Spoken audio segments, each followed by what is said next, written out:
Good morning, everybody. As announced in today's press, we're going to talk today about the triple lock. But before we do, I just want to say one thing. When I said the jury's out on the triple lock, and what we would decide to do on this and with many other issues too, if I could just interpret that into simple English, what I meant was the jury's out. Not that I'd made my mind up either way. And we have discussed it, and we have debated it, and we've decided it's going to stay, and Robert Jenrick will outline far more detail on it. For me, what decided it was, number one, there are a lot of older pensioners who got their pensions before 2016 who are really pretty disadvantaged by the current system. Secondly, that the people to whom pensions are being paid, in vast majority, certainly compared to a younger generation today, are those that have actually worked and paid into the system, and we are very much the party of alarm clock Britain, those that work, and therefore should reap rewards later in life. But the third and most decisive reason is that within the next 2 weeks, we are going to announce the biggest cuts to the benefits bill ever seen in the history of this country. So when questions get asked in a minute, how can you afford it? Well, we can afford it many, many times over, given what we're going to announce within the next fortnight. So our position on this is settled. Everything else is open for debate, especially at a time when it's becoming increasingly clear that something has to be done about defence expenditure in our country, which is going to mean some very, very tough choices all round. Without further ado, I'll introduce Robert Jenrick.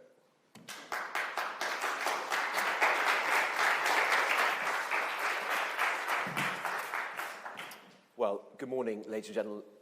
We all know how hard things are right now. Wages are flat, but taxes and bills just keep going up and up.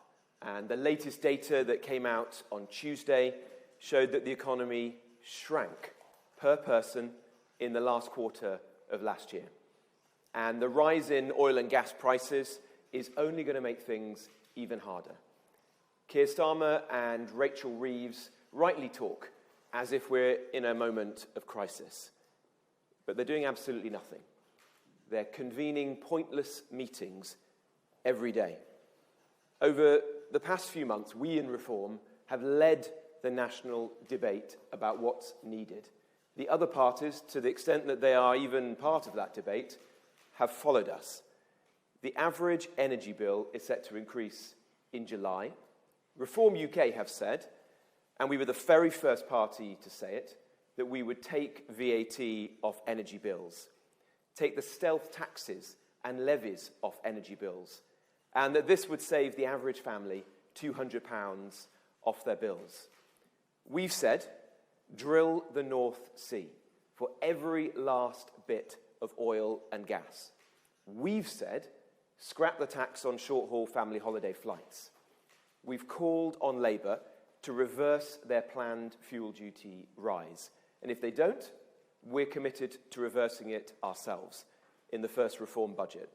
In fact, given that the Chancellor is now raking it in fuel taxes, we've said halve VAT on fuel for the next 3 months. But what are Labour doing? Absolutely nothing. In fact, they're making life harder. A Reform government will do everything that we can to cut people's costs of living. And today we're setting out how we'll protect pensioners. Millions of pensioners, and in fact people in their late 50s and early 60s, are genuinely worried at the moment. They've paid in for 30 or 40 years, but they look at the debt that successive governments have racked up. They look at Labour borrowing left, right and centre, just like the Conservatives did, and they know, they fear, something's got to give.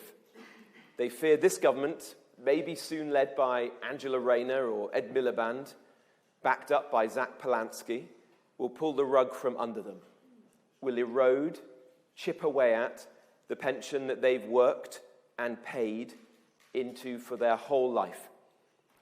and they're right to be worried. Well, under reform, it will be different.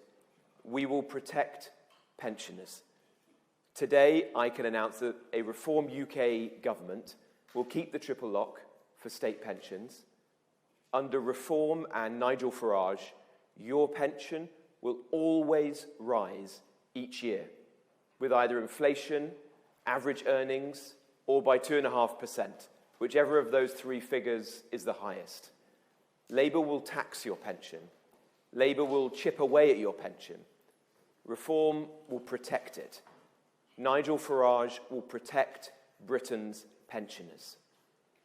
Now, we've taken our time to decide on this policy because we know just how big a commitment it really is. We know that after decades of borrowing and mismanagement, our national finances are a mess, chronically mismanaged by successive prime ministers and chancellors. 1 in 10 pounds the government spends right now is on debt interest payments. Our borrowing costs are the highest they've been since the 2008-9 recession. Greece, Italy, Spain, and Ireland's borrowing costs are all lower than ours. We can only make the commitment today because we will cut tens and tens of billions of pounds of taxpayers' money the government wastes every year. Reform will balance the books, not just on the backs of hard-working people, in fact, never on the backs of hard-working people, never on the backs of people who've done the right thing, paid in their whole lives. We will instead fundamentally reset the priorities of government in a way that no other party has, could, or ever would. We will reset government spending so that it actually puts the British people first. We'll cut waste, and we'll cut spending they don't care for, and spending that sometimes is actually harmful to the British people, undermining our society, increasing our bills. The scale of all this waste is actually hard to conceive. This decade, we've spent £15 billion housing illegal migrants. Millions every day housing people who broke into Britain. On procuring houses of multiple occupancy, HMOs, for illegal migrants in towns across the Midlands and the north of England. There's 300 HMOs in Wigan alone. A non-partisan Institute of Labour Economics paper found that the average asylum migrant in the Netherlands will cost taxpayers there £400,000 over their lifetime. Since 2018, 197,000 people have broken into Britain. Do the maths. That's around £80 billion. And far from just illegal migration, since 2010, around 200 billion of taxpayers' money has been given in foreign aid, often to rich countries. Around 10 billion to Afghanistan, Eritrea, Syria, Sudan, countries that refuse to take back their own citizens who've illegally come here. 5 billion to Pakistan, a country that refused to take back its nationals, even when they had systematically raped British girls. £1 billion in universal credit every month is going to foreign national households. 1 in £6 of universal credit. 500 migrants are signing up each and every day. Around £6 billion a year is given out to households headed by somebody who was born abroad for council or social housing. In the coming weeks, we'll be saying much more about the true cost of the Boris wave and unskilled migration that we've had here. It is, as Nigel has just said, astronomical. You will be shocked by the numbers that we will set out.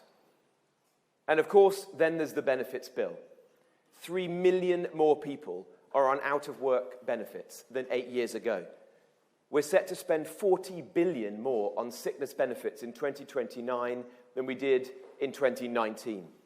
The OBR says that there'll be £59 billion of net zero spending this Parliament on things like heat pumps or carbon capture and storage, spending that will only splurge if Labour win again.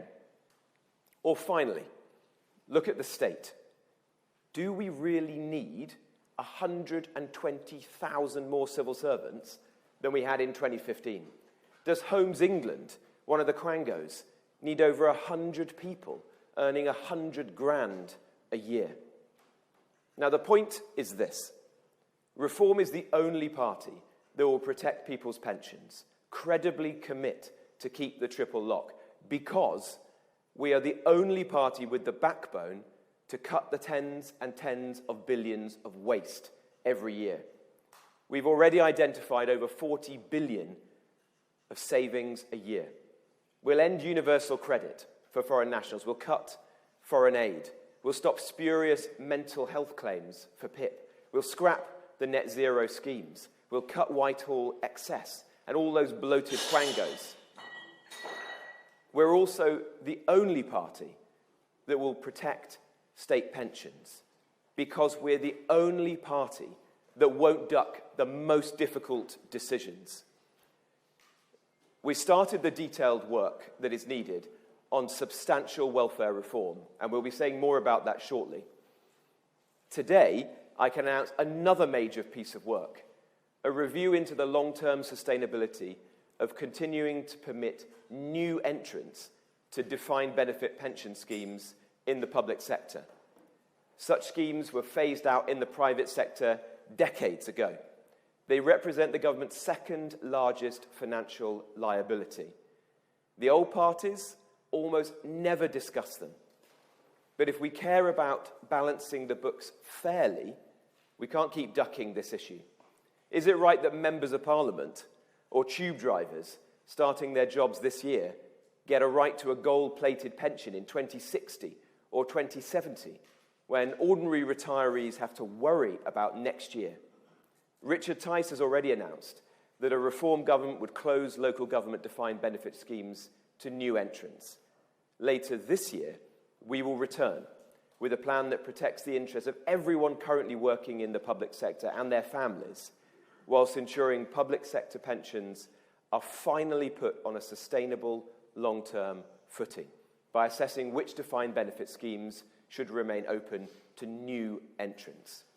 So yes, we will balance the books, but we won't do it on the backs of British people who've paid in their whole lives. Instead, we'll save tens of billions by resetting government spending, so it puts the British people, and only the British people, first. Politics is about choices, and we in Reform choose the British people, and we will every time. Thank you very much.